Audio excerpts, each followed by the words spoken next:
Bhopal police commissionerate ने अपराध नियंत्रण के साथ सुधार और सामाजिक पुनर्वास की दिशा में अहम कदम उठाया। पुलिस ने शहर के ऐसे 74 गुंडों और निगरानी बदमाशों को माफी दी जो पिछले 10 सालों से किसी आपराधिक गतिविधि में शामिल नहीं पाए गए और इस दौरान अपने काम धंधे और पारिवारिक जिम्मेदारी से जुड़े रहे। पुलिस अधिकारियों के मुताबिक ये निर्णय केवल सख्ती तक सीमित पुलिसिंग से आगे बढ़ रिफॉर्मेटिव पुलिसिंग यानी कि सुधारात्मक पुलिसिंग के सिद्धांत पर है। जिन व्यक्तियों को माफी दी गई उनके आपराधिक रिकॉर्ड, वर्तमान सामाजिक आचरण, रोजगार की स्थिति और स्थानीय थानों की रिपोर्ट के आधार पर गहन जांच की गई। पुलिस कमिश्नर हरिनारायण चारी मिश्र ने कहा कि पिछले 10 साल में कोई नया आपराधिक प्रकरण दर्ज नहीं। नियमित रोजगार या व्यवसाय से जुड़े रहना, सामाजिक और पारिवारिक जीवन में सकारात्मक भूमिका, संबंधित थाना और बीट स्टाफ की सकारात्मक रिपोर्ट, स्थानीय स्तर पर किसी शिकायत न होना पाया गया।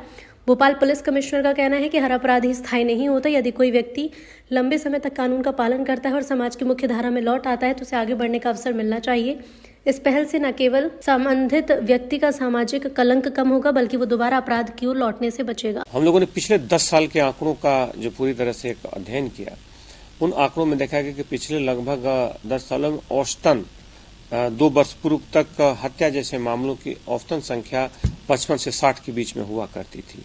पुलिस ने लगातार कार्रवाइयां की, बड़ी संख्या में अपराधियों को गुंडा लिस्ट और हिस्ट्री शीट में लाया, साथ ही साथ प्रतिहतात्मक कार्रवाइयां की गई। इसका असर ये हुआ कि पिछले 2 वर्षों से एक संख्या लगभग 20 के आसपास घट गई है और 35-36 के आसपास ये संख्या बच गई है। यानी कि हर साल प्रति वर्ष लगभग औसतन 18 से 20 हत्याएं कम होना दर्ज की गई हैं।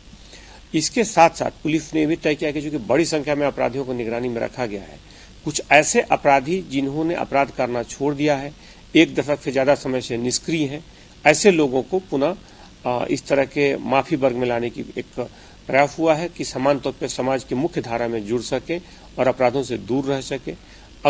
हालांकि अगर वो किसी तरह से अपराध करते हैं या किसी भी तरह के अपराध की कोई भी घटना में उनकी भूमिका पाई जाती है तो पुनः उन्हें इस परिधि में लाया जा सकता है। लेकिन बहरहाल उनके 1 दशक से ज्यादा समय के अपराधों से दूर रहने की प्रवृत्ति को देखते हुए उन्हें माफी वर्ग में लाया गया है। एक नई पहल है, क्या हर साल इस तरह की प्रक्रिया अपनाई जाएगी इसमें? अगर कोई व्यक्ति सुधरना चाहता है तो कानून के दायरे में कानून का सम्मान करते हुए वो समाज की मुख्य धारा का हिस्सा होना चाहता है तो पुलिस उसे पर्याप्त मौका देना चाहती है और इसी कड़ी में जिन लोगों का रिकॉर्ड अच्छा पाया गया उन्हें इस तरह की छूट दी गई है।